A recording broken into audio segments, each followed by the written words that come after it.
Halo teman-teman, selamat datang kembali di channel ini. Seperti biasa, kita akan membahas sesuatu yang dianggap cukup sensitif bagi sebagian orang. Tapi, tentunya pembahasan ini diharapkan bisa memberikan dampak yang positif bagi masyarakat. Nah, kali ini kita akan membahas tentang cerita seorang TKW asal Indonesia yang mengalami kisah pilu di negeri orang, yaitu di negeri Malaysia. Sebelumnya perlu diketahui juga bahwa saya sudah meminta izin kepada narasumber untuk menceritakan tentang kisah ini. Semua nama telah disamarkan sedemikian rupa untuk menjaga privasi dari narasumber. Baiklah, simak video ini sampai habis supaya tidak salah paham. Kisah ini dialami oleh Rina, perempuan usia 50 tahun asal Bandung yang berniat untuk kembali menjadi pekerja migran Indonesia karena keluarganya terlilit krisis ekonomi, namun malah membawanya pada sebuah malapetaka.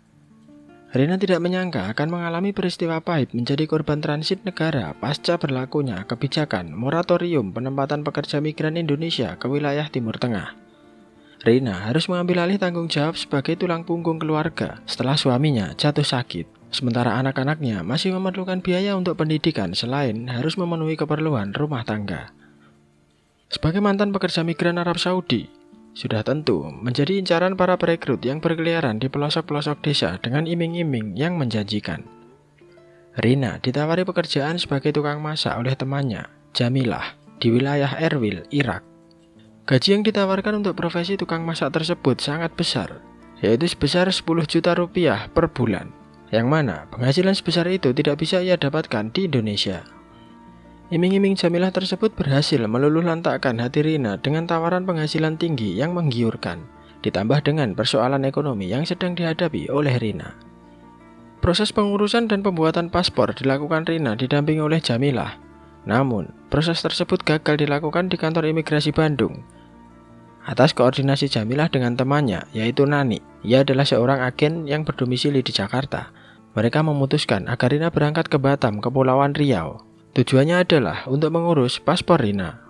Nani berencana akan memberangkatkan Rina ke Timur Tengah melalui Malaysia. Rina berangkat menuju Batam dari Bandara Halim Perdana Kusuma. Selanjutnya, Rina dijemput oleh Tony. Ia adalah seorang agen juga, teman dari Nani, yang akan mengantarkannya ke Bandara Hang Nadim, Batam. Singkat cerita, Rina berangkat ke Selat Panjang setelah kurang lebih selama 1 minggu berada di penampungan Tony di wilayah Kampung Batu Aji, Batam. Tony memberikan pengarahan kepada Rina untuk tinggal sementara waktu di kediamannya selama proses pengurusan paspor di keimigrasian setempat. Sebelum berangkat, Tony memberikan tiket kapal kepada Rina. Sekali lagi, usaha yang ditempuh oleh Rina menemui jalan buntu. Ia gagal untuk mendapatkan paspor dari kantor imigrasi Selat Panjang.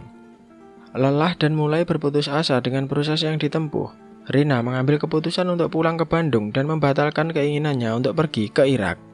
Keinginan tersebut mendapatkan penolakan dari Nani. Rina hanya diperbolehkan pulang jika bersedia membayar ganti rugi sebesar 10 juta rupiah kepada Nani. Sementara Tony memberikan penawaran kepada Rina agar ia mau diberangkatkan ke Malaysia melalui jalur tikus. Ibu tidak perlu takut ya, banyak kok teman satu kapal yang ke sana melalui jalur tikus, ucap Tony. Nanti di sana ada yang menjemput ibu dan menguruskan pemberangkatan ke Irak. Tambah Tony berusaha meyakinkan Rina. Rina tertekan dan terhimpit. Tujuan awalnya ke luar negeri untuk mendapatkan penghasilan, malah menjebaknya kepada lilitan hutang berupa tuntutan ganti rugi. Nominal yang dituntutkan kepada Rina tentu sangat besar baginya. Situasi semakin buruk karena Rina berada jauh dari sanak saudara. Akses komunikasi dengan keluarga direnggut, bahkan keberadaan Rina berada di bawah cengkeraman Nani dan Tony. Dengan berat hati, Rina terpaksa menyetujui permintaan Tony untuk tetap pergi ke Malaysia. Rina melangkah dengan keterpaksaan menuju pelabuhan terdekat. Ia diberikan tiket kapal untuk menuju ke Pulau Ransang, Kepulauan Meranti oleh Tony. Gobar sudah menunggu Rina di tepi pelabuhan setelah mendapatkan informasi dari Tony. Rina dibawa ke rumahnya untuk istirahat sejenak sebelum berangkat ke Malaysia. Rina bersama dengan 8 orang calon pekerja migran lainnya yang berada di dalam perahu pengangkut kayu yang berangkat menuju ke Batu Pahat, Johor Bahru. Perahu kayu itu menyusuri sungai dan lautan pada dini hari. Mereka sempat beristirahat di dalam kawasan hutan bakau. Tentu, pengalaman ini tidak pernah terbayangkan oleh Rina sebelumnya. Perasaan takut, bimbang, marah, sedih, dan kecewa bercampur menjadi satu. Sesampainya di Batu Pahat, Rina seperti anak ayam yang kehilangan induknya. Agen yang akan menjemputnya tidak kunjung menampakkan batang hidungnya. Perasaannya bercampur aduk menghadapi situasi itu. Raut wajahnya jelas memperlihatkan kekhawatiran tentang nasibnya di negeri orang. Muncullah Yuni, teman sekapalnya, menawarkan kepada Rina untuk ikut bersamanya ke Kuala Lumpur. Nanti jika sudah sampai ke Kuala Lumpur, saya akan kenalkan dengan Tauke tempat kerja saya ya, kata Yuni. Tauke saya, Mbak Kartini, orang Indonesia, tapi suaminya warga Malaysia. Jualan makanan di kantin sekolah. Tambahnya lagi, Rina pun menyanggupi tawaran Yuni. Yuni langsung membawa Rina bertemu dengan Kartini sesaat mereka tiba di Kuala Lumpur. Ibu mau pekerjaan apa? Tanya Kartini. Rina tanpa berpikir panjang memberitahu keinginannya. Kerja apa saja ibu mau, yang penting halal, jawab Rina. Kartini menyatakan ia memiliki kenalan yang mencari pekerja rumah tangga. Rina sangat senang mendengar informasi adanya lowongan pekerjaan itu. Ia mulai membayangkan akan segera bekerja dan tidak terlantar lagi di negeri orang. Wajah suami, anak-anak, dan ibunya langsung terlintas di benak Rina. Tapi lepas dari mulut harimau masuk ke dalam mulut buaya, mungkin peribahasa itu yang cocok untuk kejadian yang akan dialami Rina berikutnya. Penderitaan seakan-akan enggan sirna dari diri Rina. Ternyata Rina diperjualbelikan oleh Kartini selama ia bekerja di Malaysia. Rina bekerja di Kuala Lumpur selama kurang lebih 6 bulan dengan 2 majikan yang berbeda. Ia diperjualbelikan seharga Rp2.500 Malaysia dan Rp2.000 Malaysia. Konsekuensinya, Rina tidak menerima gaji sama sekali di awal 2 bulan ia bekerja di majikan pertama. Ia hanya diberikan gaji sebanyak Rp900 Malaysia per bulan. Ia harus mengeluarkan biaya pengobatan dan operasi kecil di lehernya sendiri sebanyak Rp300 Malaysia. Sementara majikan cuci tangan dan tidak menanggung biaya tersebut. Rina hanya bertahan bekerja di majikan pertama selama 5 bulan. Kemudian Kartini membawa kabur Rina dari rumah majikannya. Setelah 2 hari berada di rumah Kartini, Rina kembali dibawa dan diperkenalkan ke majikan yang baru. Sekali lagi, ia diperdagangkan layaknya sebuah barang. Rina semakin tertekan saat bekerja di rumah majikan yang kedua. Pekerjaan menumpuk dan ia harus mulai bekerja dari subuh hingga dini hari. Anggota keluarga yang tinggal di rumah tersebut sangat banyak, kurang lebih ada 10 orang, dan semua pekerjaan rumah tangga dikerjakan oleh Rina seorang diri. Belum lagi ia sering mendapatkan kekerasan verbal dan ancaman pukulan dari majikannya. Perlakuan tersebut ia terima saat dirinya mulai meminta untuk dipulangkan ke Indonesia dan dibawa ke Kedutaan Besar Republik Indonesia di Kuala Lumpur. Mendengar permintaan dari Rina, sang majikan mengancam akan membuang dan menelantarkan Rina di dalam hutan. Nah, singkat cerita, keluarga pun mendengar kabar Rina. Pihak keluarga di Indonesia berusaha mencari bantuan agar Rina selamat. Keluarga Rina menghubungi Migran Care. Majikan memutuskan untuk tidak mempekerjakan Rina lagi sesaat setelah mengetahui pihak keluarga Rina sedang berusaha menyelamatkan Rina. Rina diminta untuk mengemas dan merapikan semua barang miliknya.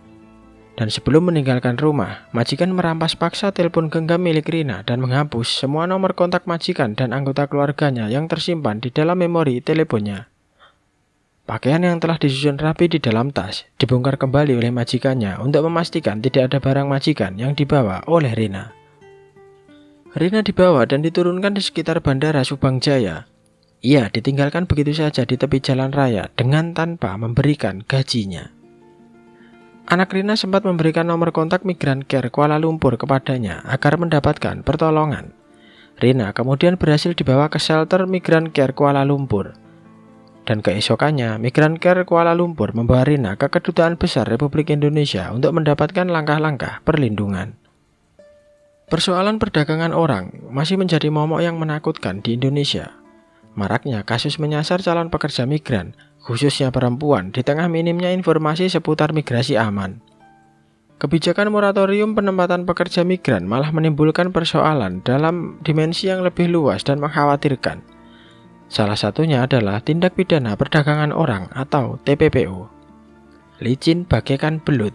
Perumpamaan itu tepat sekali menggambarkan oknum-oknum nakal pelaku TPPO yang sulit diatasi. Oleh sebab itu, pengawasan ketat dan penegakan hukum yang kuat perlu dilakukan untuk memberantas perdagangan orang.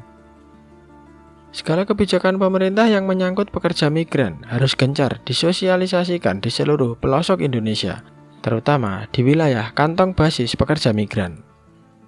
Kebijakan yang baik dan memiliki keberpihakan kepada pahlawan juga tidak akan berguna jika pekerja migran yang seharusnya menjadi subjek kebijakan tidak menerima dan memahami informasi tentang kebijakan tersebut.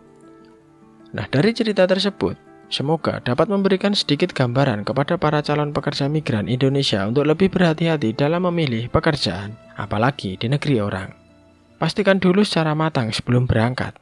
Jangan hanya tergiur dengan bayaran yang besar, lalu melupakan banyaknya ancaman dan bahaya yang sedang mengintai. Semoga cerita ini bisa memberikan pelajaran bagi kita semua, dan semoga segera ada langkah-langkah yang baik dari pemerintah supaya para masyarakatnya bisa mendapatkan upah yang layak di negeri sendiri, sehingga tidak sampai bekerja dan berjuang di negeri orang. Sekian dulu videonya, mohon maaf bila terdapat kesamaan nama ataupun penyebutan tempat dan kosakata yang keliru. Tidak ada maksud untuk menyinggung ataupun menjatuhkan pihak manapun. Berikan tanggapan kalian di kolom komentar, share ke teman kalian jika video ini bermanfaat, dan jangan lupa untuk subscribe supaya mendukung channel ini berkembang menjadi lebih baik. Sampai jumpa pada video selanjutnya.